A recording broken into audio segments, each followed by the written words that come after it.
Magandang araw po sa ating mga kaperlas, sa ating mga kababayan at sa ating mga OFW sa buong mundo. Ito po si Kaperlas Rane. Ngayon po, panoorin natin itong magandang conversation ni Miss Buljak at saka ni Attorney Vic Rodriguez. Nakakapanghinayang lang po na hindi nanalo si Attorney Vic na isang magaling na abogado, isang potensyal. Ganito dapat sana yung mga leader na naglilid sa atin. Sila mga attorney, Marcoleta, mga ganun ba.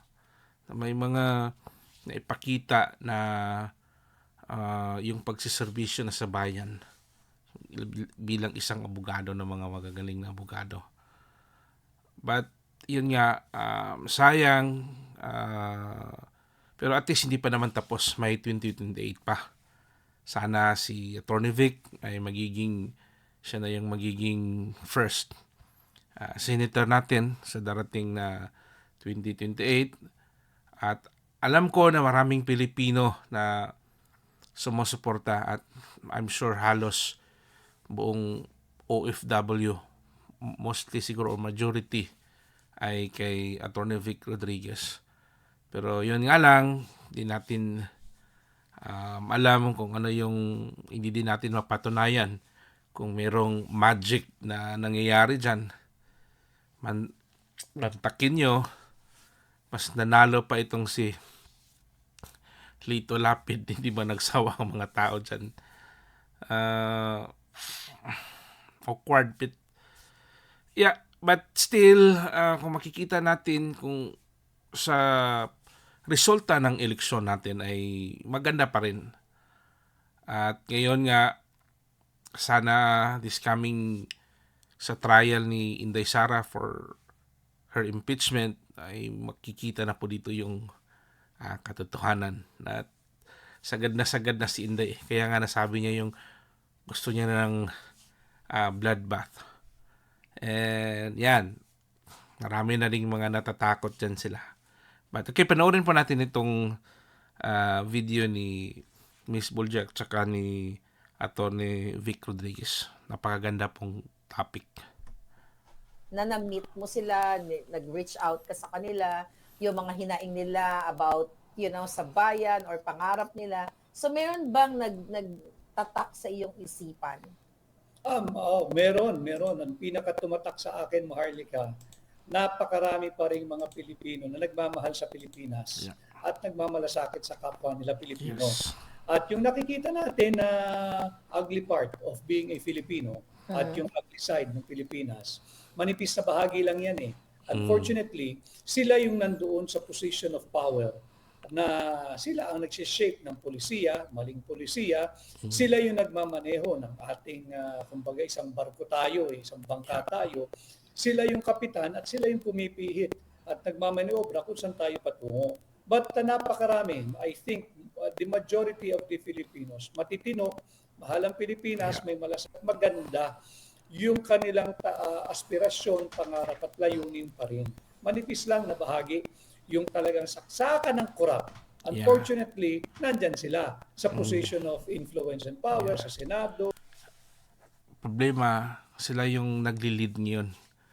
Yung mga pulpul na mga politiko. Pero at least, na iban-iba na din, diba? Lalo na yung mga membro ng Quadcom. Nabawasan na yung mga nagdadala doon.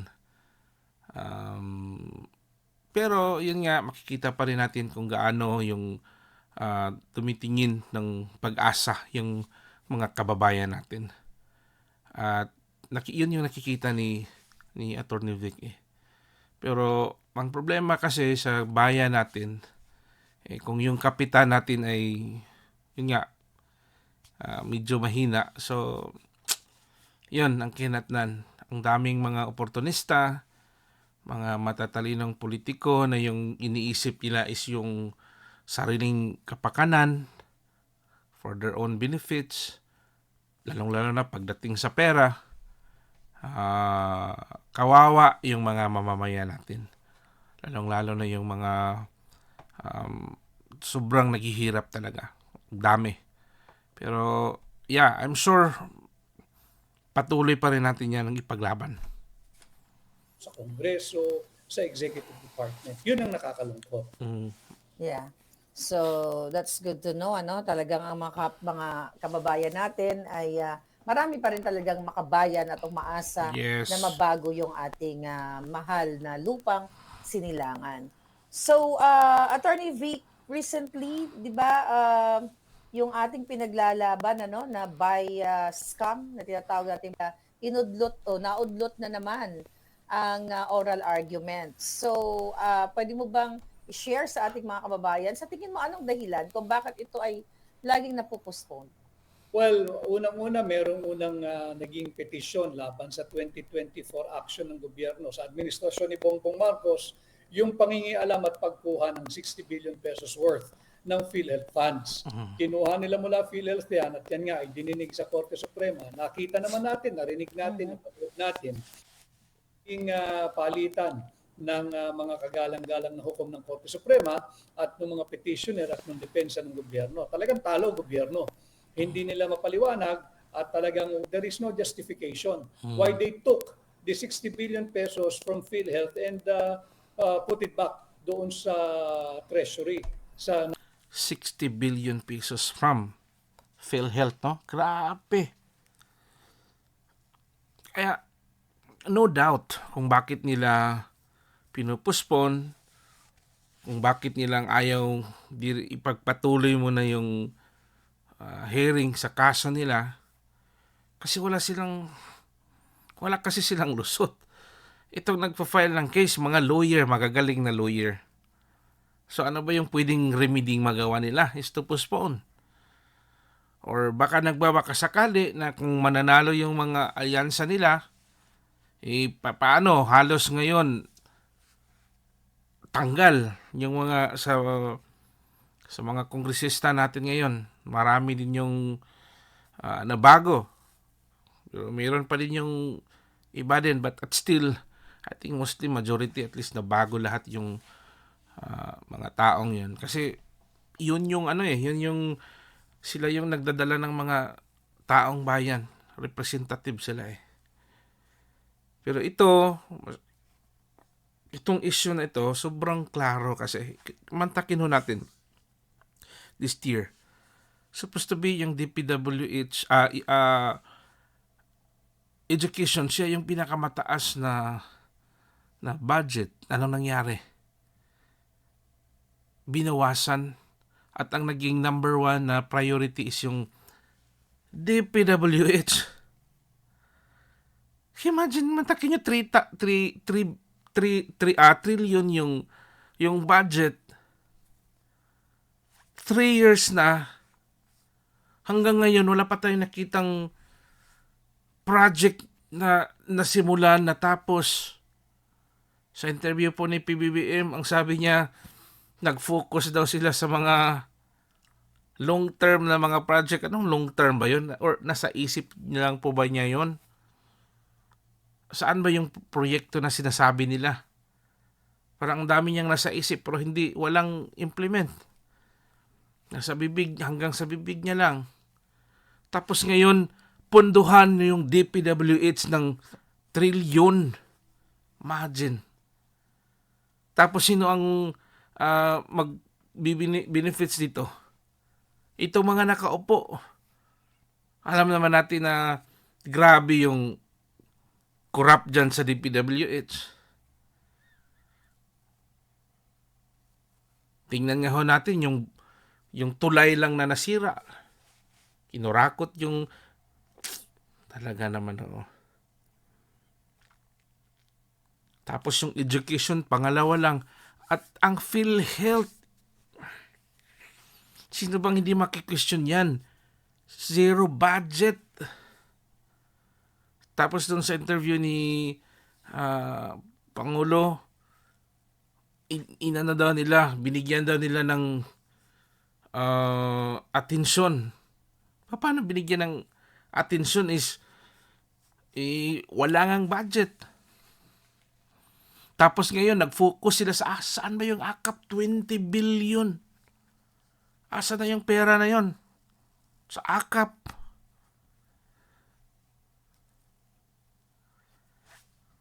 Napaka ano talaga.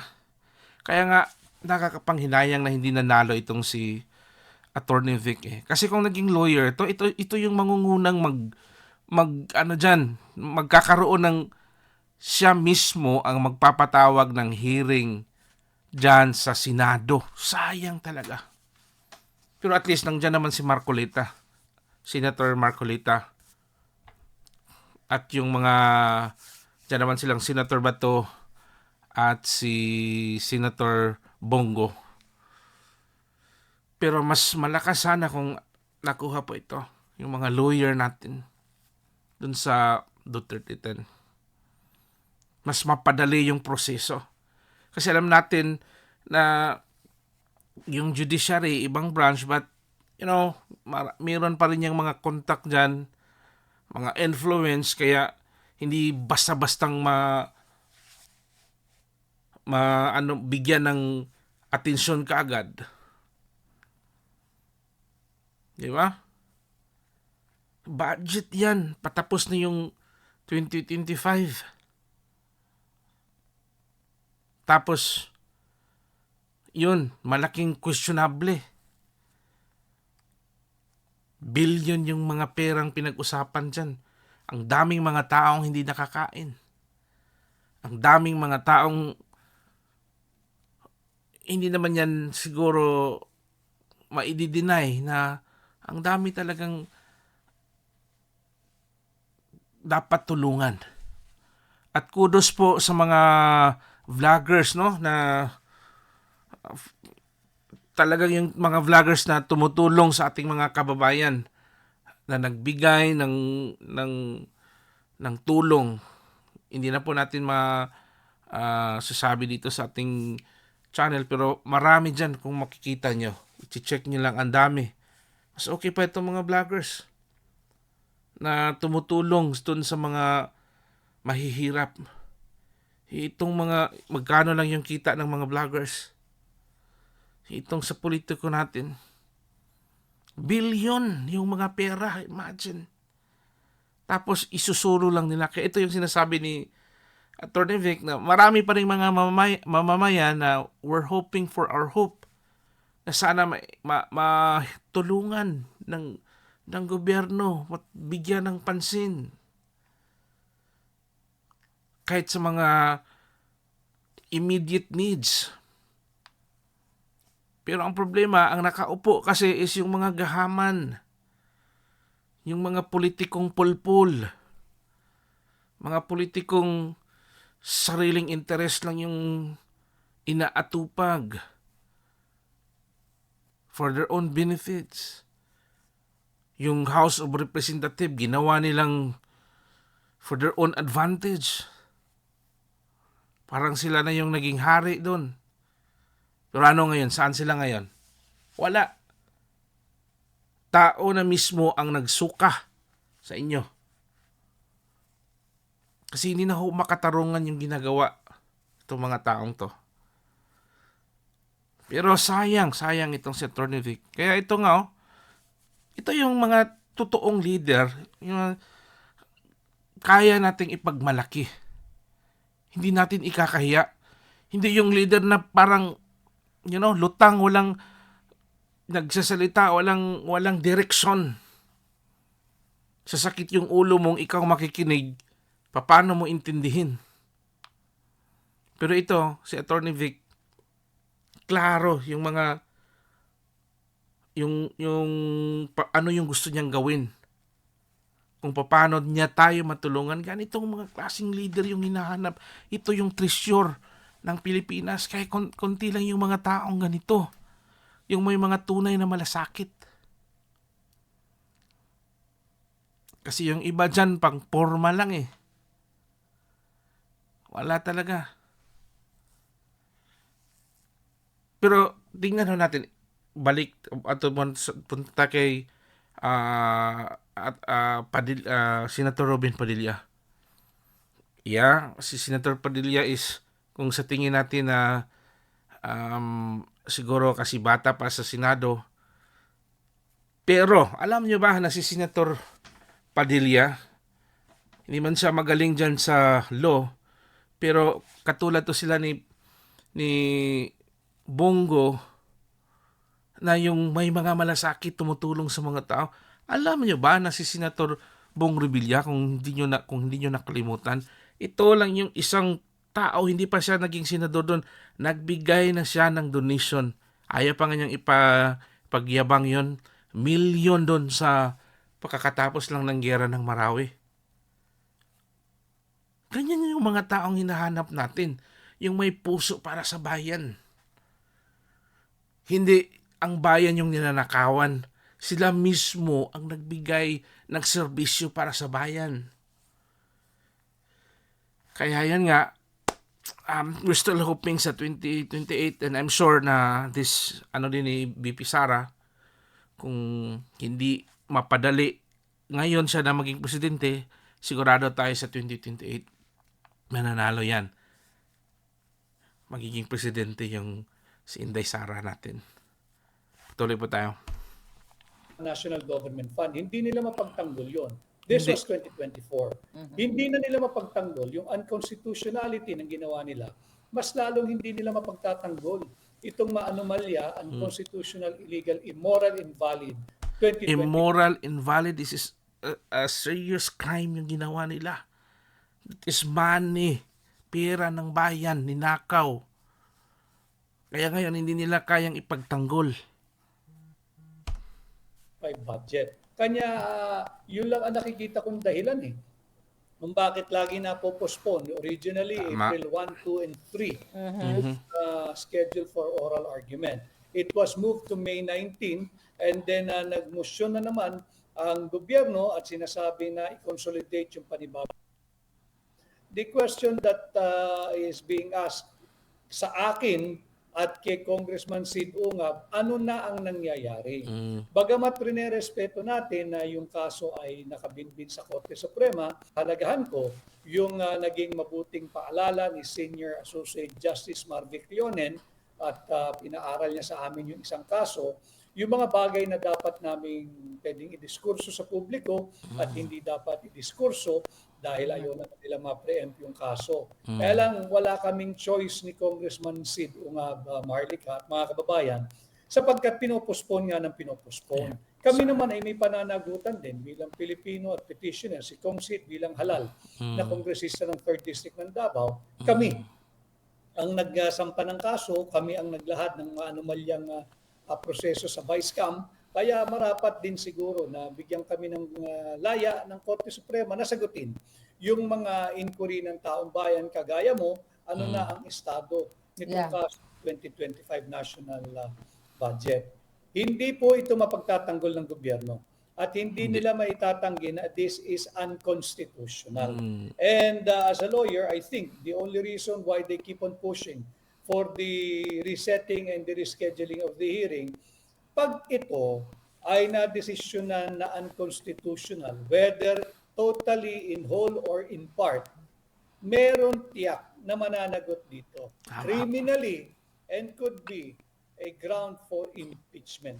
For signing, authorizing, and approving an unlawful piece of legislation which is now known as the 2025 General Appropriations Law, U-20.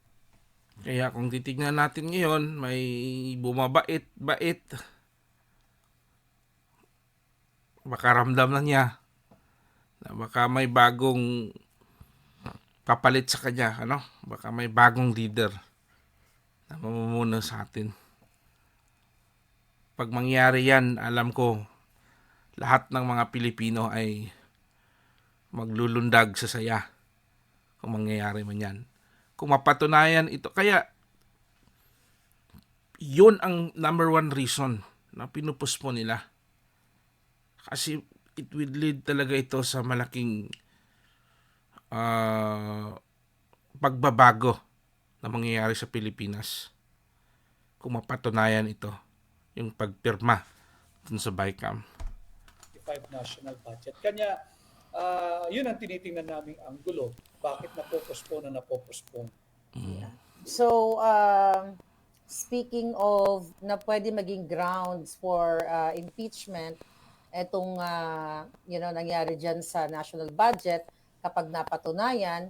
Recently po, ang kanilang campaign manager na si Toby Tiangco ay umamin na pinondohan talaga itong hakbang nila para i-impeach si Inday Sara ng 10 bilyong piso, at ito ay idinaan nga dito sa pamamagitan ng pagbayad sa mga kongresista para pumirma dito sa impeachment ni Inday Sara. So nung Grabe, 10 billion pesos. Sabi ni Congressman Toby Tiangco, mantakin niyo ho yun. Gaano kalaking pera yon. Kaya pala itong mga kongresista ay atat na pumirma, at grabe todo yung pagmamahal nila sa House Speaker nila, sa presidente. Dito ngayon lumalabas itong mga kabolastugan nila. So kung titingnan ho natin yung para tong puzzle ba, unti-unti na yung lumalabas yung mga issue na nagiging concrete na yung ebidensya at yung mga lumalabas ngayon na sitwasyon. Kasi garapala na yung ginawa nila. At ngayon mas naging klaro pa itong kaso na sinampa nila congressman na nila Attorney Vic Rodriguez at ni Attorney Ungab. Diba? Klaro na. Kaya pala gustong-gusto nilang ipa-impeach si Inday Sara, binigyan ng ginastusan ng 10 billion para mapagtapan itong issue na ito. Ang daming atake nila, pinadala nila si Tatay Digong sa dahig para hindi ito mabigyan ng pansin itong issue na to. Sayang, kaya pinag-anuhan talaga nila to. Ayaw nilang manalo itong si Attorney Vic Rodriguez. Kasi kung ito ang nanalo talaga, ay sigurado akong first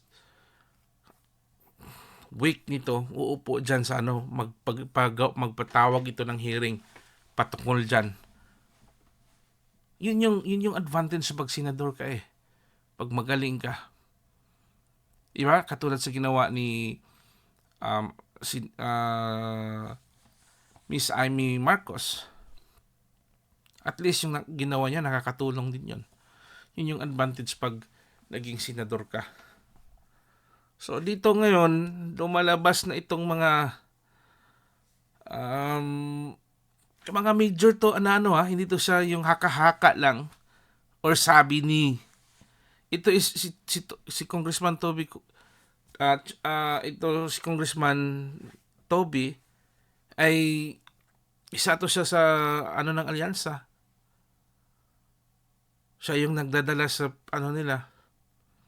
Tapos ngayon kumanta na nilaanan daw ng 10 bilyon. Wow. Laking pera yon.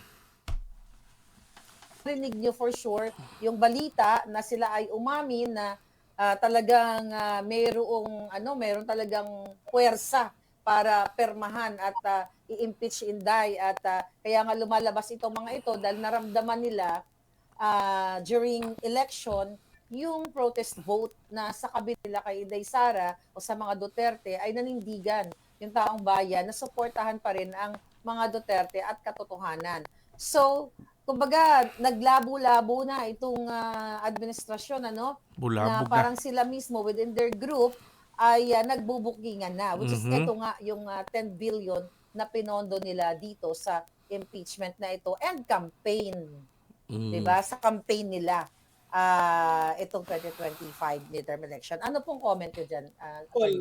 Yung naging pahayag ni Congressman Toby Tiangco, ito'y lumabas at nag-viral, agad-agad nung ating mga grupo ng abogado ay dinownload at preserve na yung video yan. Nice. Because we will be able to present that pag nagpatuloy yung oral argument sa Korte Suprema and even in the bar of public opinion.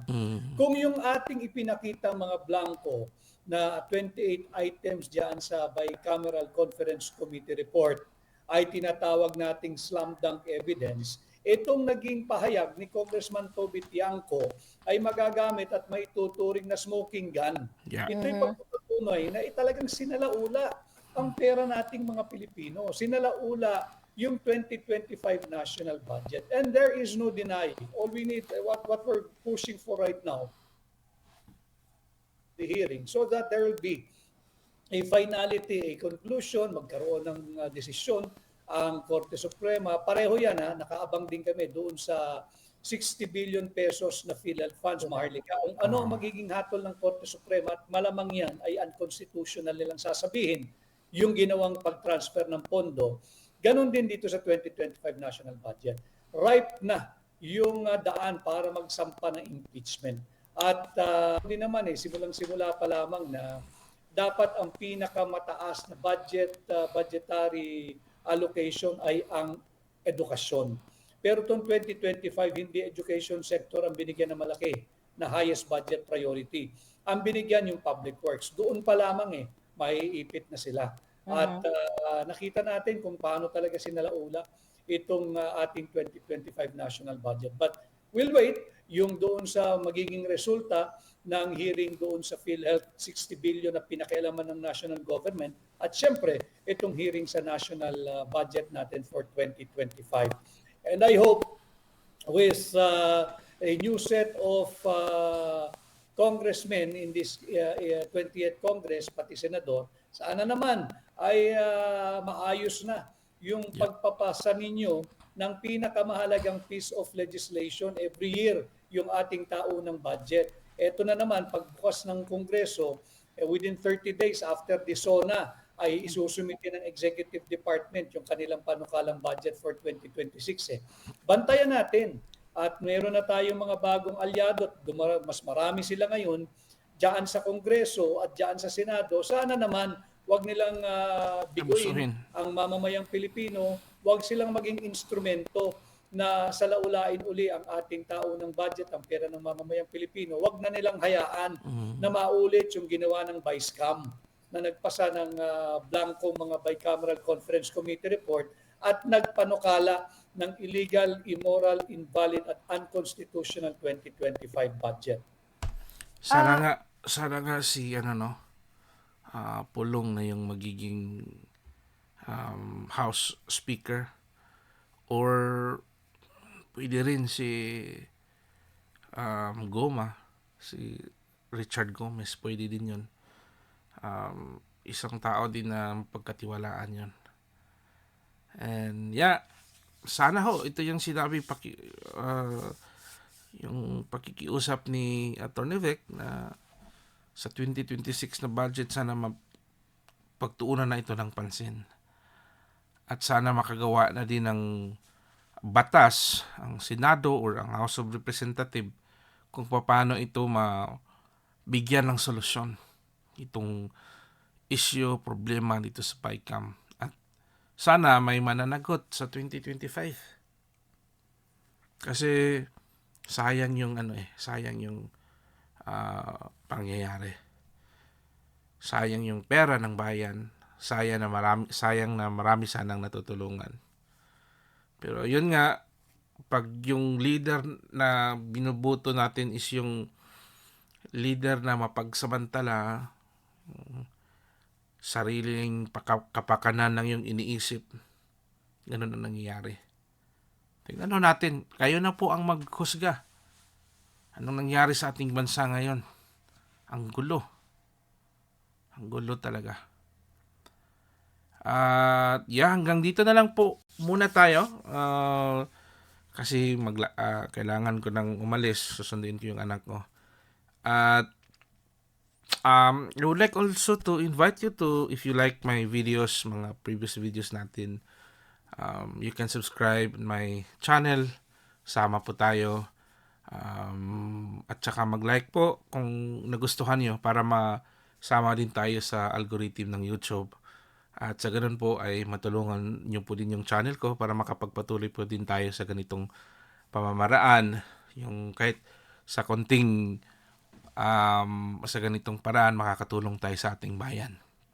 Actually, hindi naman ako 2016 nagkaroon ako ng channel or yung sa Facebook ko nga nung pagtakbo ni Tatay Digong. I just want to support doon sa pagtakbo niya ng presidente. Pero nung nanalo na siya, hindi na ako nag-focus. Tapos nabalik ko lang kasi ito dahil nga nung last year talaga, makikita niyo sa previous videos ko, na grabe na yung pang-aapi nila ni Inday. Halos gusto na nilang nagkakaisa sila eh. Nakakaawa yung vice presidente natin. Walang wala. Ang tanging sandigan na lang niya is yung mga taong bayan. Kaya sa mga vloggers, maraming sumusuporta kay Inday Sara. Kaya isa na po ako doon. Wala po ako sa Pilipinas, nandito po ako sa Europe. Pero sa lahat ng makakaya ko, ako po ay tutulong sa ganitong paraan para bigay sa atin yung yung pangyayari sa ating bansa, kung ano man yung pwedeng maitulong natin kahit sa konting tulong. Alam naman natin pag maraming konting-konting tulong ay malaking tulong na din yan. So isa po ako doon. Kaya ako po ay nagpapasalamat po sa mga nag-subscribe na sa ating channel at sa mga tao pong magsasubscribe pa. Maraming salamat din sa inyo sa mga viewers natin. Ako po si Kaperlas Rani, ang iyong ubos na magsiservisyo din sa inyo sa ganitong paraan. God bless everyone.